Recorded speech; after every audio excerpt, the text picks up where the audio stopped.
পেয়েছেন যে মিছিল আজকে যারা উপস্থিত ছিল তাদের ছাত্র নামধারী কিছু অধিকাংশ ছাত্র সংখ্যা প্রায় শূন্য বলতেই চলে।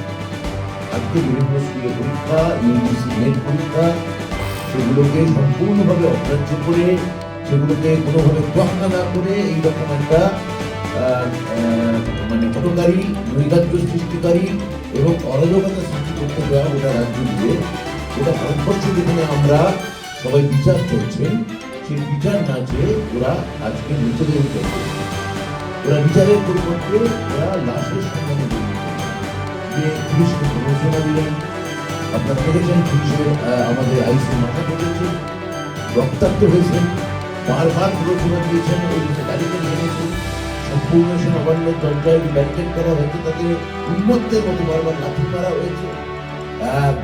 পুলিশ কিন্তু তা সত্ত্বেও যেভাবে মাথার মতো একটা সঠিক জিনিস বলবে, তো আমরা সবাই সেদিকে তাকিয়ে আছি। সেখানে মৃতদেহের সন্ধানে তারা নবান্ন অভিমুখে একটা নৈরাজ্য সৃষ্টি করতে চাইবে এবং আজকে যখন সম্পূর্ণ তারা ব্যর্থ বা তৃণমূল ছাত্র পরিষদের একটি বৃহৎ বাৎসরিক সমাবেশ আছে এবং সেই বাৎসরিক প্রতিষ্ঠা দিবস রাজ্যের বিভিন্ন প্রান্ত থেকে, বিভিন্ন কোণ থেকে হাজার হাজার লক্ষ লক্ষ ইতিমধ্যেই এসছেন। আগামীকাল তারা আরও আসবেন। ইতিমধ্যে তারা নেতাজি ফুলবাড়ি বা অন্যান্য জায়গায় তারা এসেছেন। বিভিন্ন এই কলকাতাতে তারা ইতিমধ্যে বাড়ে গেছেন, বিভিন্ন স্টেশনে আমাদের ছাত্ররা ঘুরে গেছেন।